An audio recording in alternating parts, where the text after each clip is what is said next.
I never made it, but I know what it takes. I'm motivated by a mix of emotion. Got my statement, and I'm reading it slow so I can understand it. Bismillahirrahmanirrahim. Assalamualaikum warahmatullahi wabarakatuh. Waalaikumsalam warahmatullahi wabarakatuh. Bagaimana kabarnya anak-anak? Alhamdulillah, luar biasa. Allahu Akbar. Sebelum kita mulai kegiatan pembelajaran pada hari ini, marilah kita berdoa bersama-sama dengan membaca Al-Fatihah. A'udzu billahi minasyaitonir rajim. Bismillahirrahmanirrahim. Alhamdulillahi rabbil alamin. Ar-Rahmanir-Rahim. Maliki yaumiddin. Iyyaka na'budu wa iyyaka nasta'in. Ihdinas siratal mustaqim. Siratal ladzina an'amta 'alaihim ghairil maghdubi 'alaihim waladdallin. Amin. Baik, sebelumnya Bapak absen terlebih dahulu. Yang pertama Al-Hafiz Wiradinata. Yang kedua Hafiz Brilian Khalid Parianto. Hadir. Alhamdulillah hadir semua. Jadi pada hari ini kita akan sedikit membahas tentang hijrah ke Madinah, merupakan sebuah kisah yang membanggakan. Adapun tujuan pembelajaran pada hari ini yaitu untuk menunjukkan contoh perilaku meneladani sejarah kisah Nabi hijrah ke Madinah.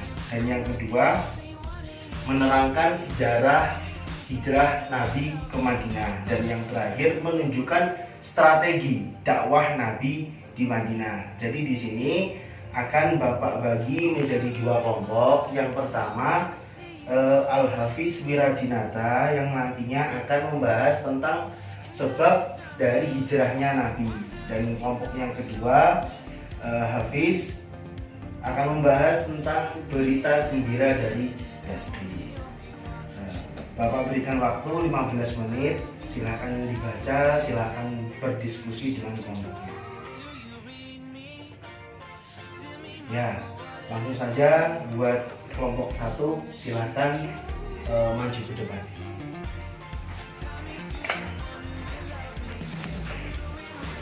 Assalamualaikum warahmatullahi wabarakatuh.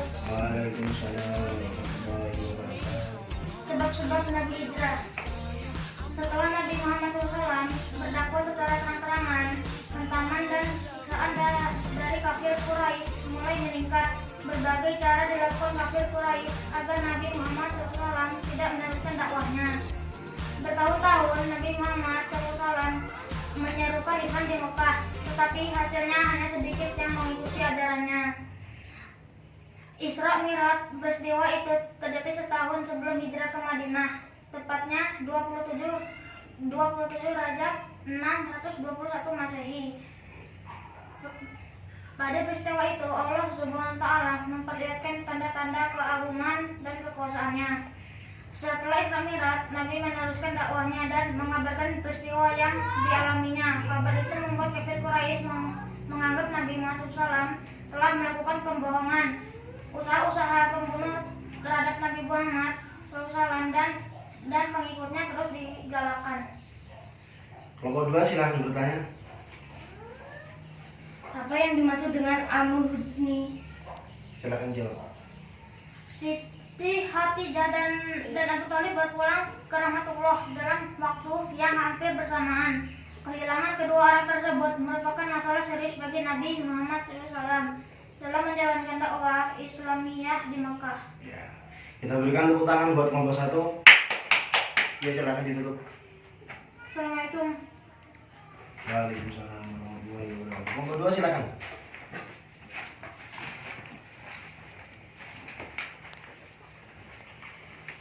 Assalamualaikum warahmatullahi wabarakatuh. Waalaikumsalam warahmatullahi wabarakatuh. Berita gembira dari kota Yastrib.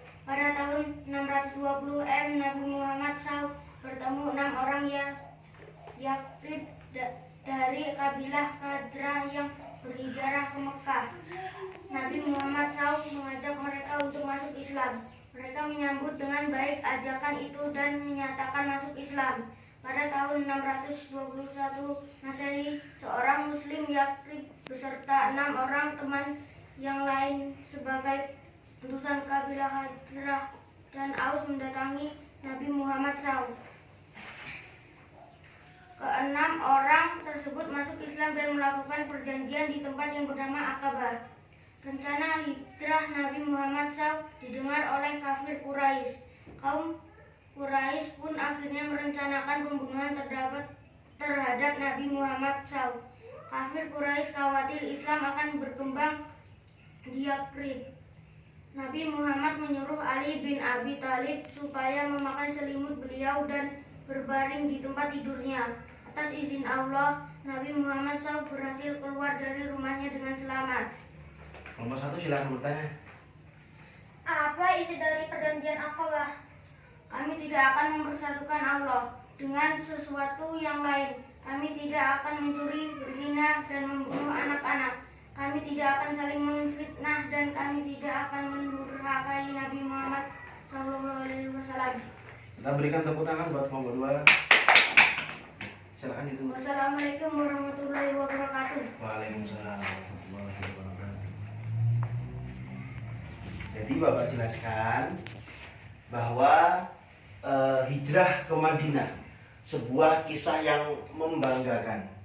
Jadi setelah Nabi Muhammad SAW berdakwah di Mekah selama 13 tahun, hanya sedikit sekali orang yang mau menerima ajakannya.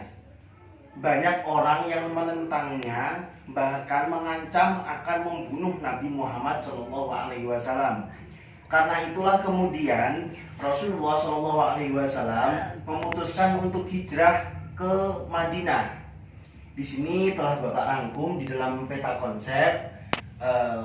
Ada beberapa alasan penyebab mengapa Nabi memutuskan untuk hijrah ke Madinah ataupun ke Yastrib.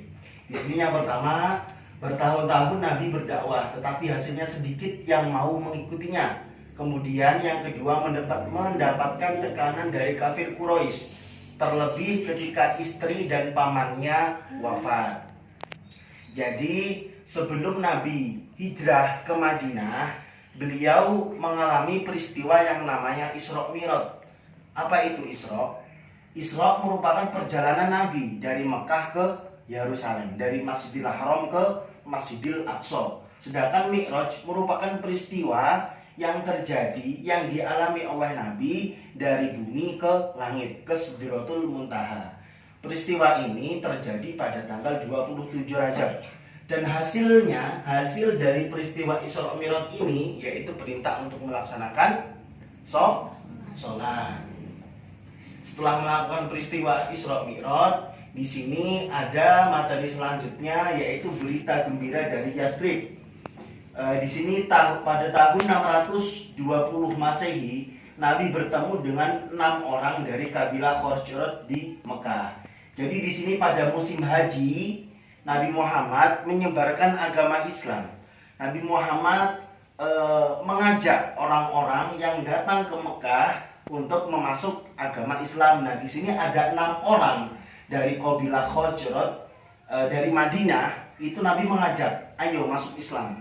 Kemudian orang ini berkata, saya percaya bahwa engkau adalah Nabi utusan Allah, tapi tolong bacakan sepenggal ayat wahyu yang Allah berikan kepadamu. Kemudian Nabi membacakan satu ayat. Dari situ kemudian 6 orang Khazraj ini bersaksi bahwa tiada Tuhan selain Allah dan Muhammad adalah utusan Allah.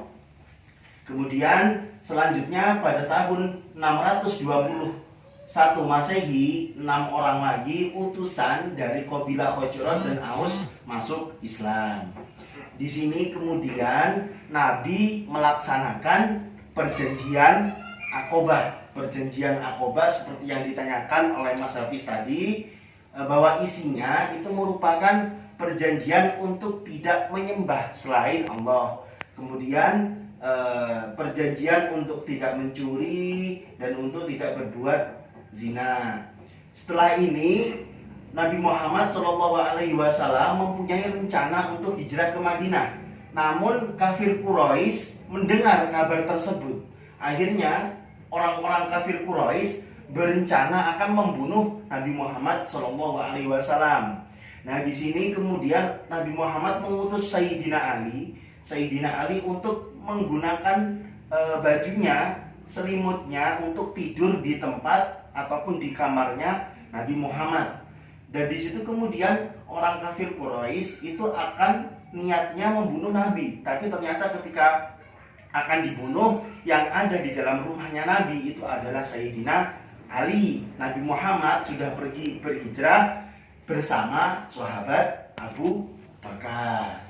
Nah, kemudian setelah Nabi berhijrah, di sini materi yang terakhir yaitu dakwah Nabi Muhammad di Madinah.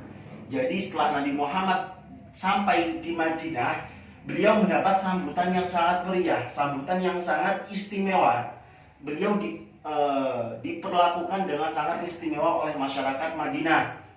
Nah, di sini ada beberapa program ataupun beberapa strategi yang Nabi Muhammad jalankan untuk menyebarkan agama Islam di Madinah. Yang pertama, beliau membangun masjid. Jadi masjid ini merupakan sumber utama ataupun tempat di mana Nabi Muhammad mengajarkan para umat Muslim tentang agama Islam. Kemudian yang kedua, Nabi Muhammad juga mempersatukan antara kaum Muhajirin dan kaum Ansor. Muhajirin itu merupakan orang yang berasal dari Mekah. Kemudian Ansor itu penduduk asli dari Madinah. Setelah itu Nabi Muhammad membuat perjanjian atau bisa disebut dengan piagam Madinah. Ya, jadi bisa disimpulkan sedikit bahwa Nabi Muhammad SAW beliau hijrah ke Madinah dengan alasan sedikitnya orang yang mau menerima ajakan ketika di Mekah.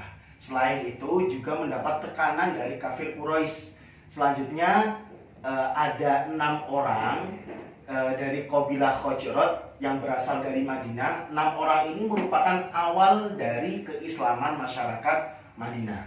Setelah itu beliau hijrah ke Madinah dan menjalankan 3 program. Yang pertama membangun masjid, mempersaudarakan kaum Muhajirin dan juga Ansor, dan yang ketiga membuat perjanjian piagam Madinah. Nah, jadi mungkin itu sedikit materi yang bisa kita sampaikan, kita pelajari pada hari ini. Mungkin ada yang ditanyakan? Ada. Apa? Hikmah apa yang bisa diambil dari kisah sejarah dakwah Nabi? Ya, jadi kalau ditanyakan hikmah apa yang bisa kita ambil dari perjalanan dakwah Nabi mulai dari Mekah ke Madinah, bahwa setiap perjuangan, setiap kesuksesan itu butuh yang namanya perjuangan. Begitu juga dengan Nabi Muhammad. Untuk menyebarkan agama Islam itu banyak sekali rintangannya, banyak sekali perjuangannya. Jadi dari situ bisa kita ambil sebuah hikmah, ambil sebuah pelajaran. Kita jangan selalu bersemangat dalam mencapai cita-cita kita. Meskipun untuk mencapai cita-cita kita itu banyak sekali rintangan, banyak sekali halangan. Ya, mungkin itu dulu pertemuan kita kali ini. Kurang lebihnya Bapak mohon maaf. Sebelumnya kita akhiri dengan pembacaan doa wa nasli. Yuk. A'udzubillahi minasyaitonirrajim. Bismillahirrahmanirrahim. Wal 'ashri innal insana lafi khusrin illal ladzina